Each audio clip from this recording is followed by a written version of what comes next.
अब तो जो खबरें हम लोग पढ़ते हैं, न केवल इंजन टकरा रहे हैं अध्यक्ष महोदय, अब तो डब्बे भी टकराने लगे हैं।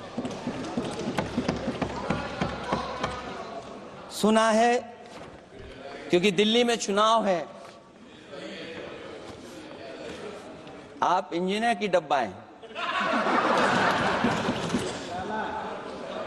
ये हमारे पुराने माननीय सदस्य हैं, आप हम एक हैं, बस जगह अलग बदल गई। जिस विभाग के मंत्री हैं वो हमारा ही काम है, आप लोग अच्छा नहीं कर रहे हैं। उस समय देश के प्रधानमंत्री मनमोहन सिंह जी को जब मैं पहली बार मुख्यमंत्री बनकर के उनसे मिलने गया था, मैं बहुत सारे उनके काम उत्तर प्रदेश के लेकर के गया था।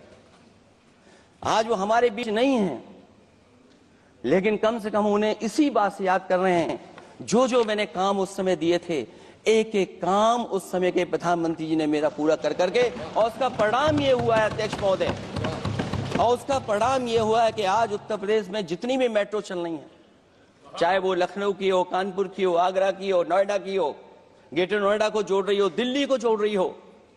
और अध्यक्ष महोदय, जिस समय उद्घाटन हुआ था दिल्ली से नोएडा को जोड़ने वाली मेट्रो का, उस समय देश के प्रधानमंत्री एक विदेश के बहुत बड़े उनके साथ बैठ करके गए थे उद्घाटन करने।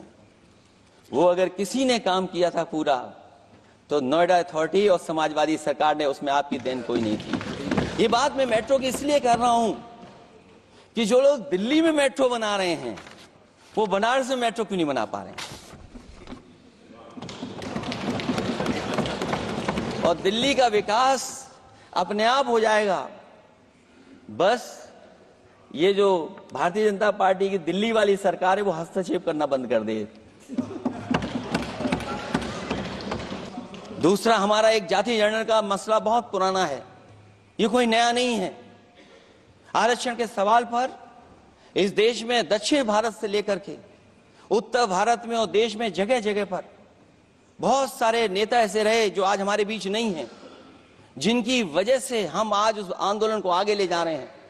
बाबा साहब भीमराव अंबेडकर जी का जो संविधान है, उसके तहत जो हमें हक अधिकार मिले हैं, आरक्षण की व्यवस्था है, उस व्यवस्था को और मजबूत बनाने के लिए जाति जनगणना होना चाहिए। उसके पक्ष में अब तो कांग्रेस पार्टी भी है। एक समय था जब कांग्रेस पार्टी उस पक्ष में नहीं थी। और अध्यक्ष महोदय, मैं बड़ी जिम्मेदारी के साथ कहना चाहता हूं, अगर उसी समय कांग्रेस पार्टी भी पक्ष में होती, तो आज हमें आपके सामने खड़ा नहीं होना पता, मांगना नहीं पड़ता जाति जनगणना। लेकिन अध्यक्ष महोदय, मैं अपने कांग्रेस पार्टी के साथियों से भी कहना चाहूंगा,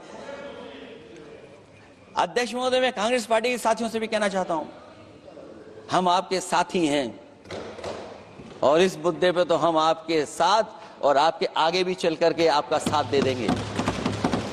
अब जाति जनगणना को कोई नहीं रोक सकता है। एक दिन ऐसा आएगा अध्यक्ष महोदय, एक दिन ऐसा आएगा, कोई टकरार नहीं है, आपके इंजन जैसे नहीं है। आपका एक इंजन अध्यक्ष महोदय, ये अध्यक्ष महोदय, हम तो, मुझे कभी कभी ये लगता है कि प्रधानमंत्री जी जितना अपने लोगों को ध्यान दे करके समझाते हैं, इतना ये समझते ही नहीं है। वो अध्यक्ष महोदय, वो सबसे ज्यादा सोशल मीडिया के बारे में जानकारी रखते हैं। आप भी जानकारी रखा करो।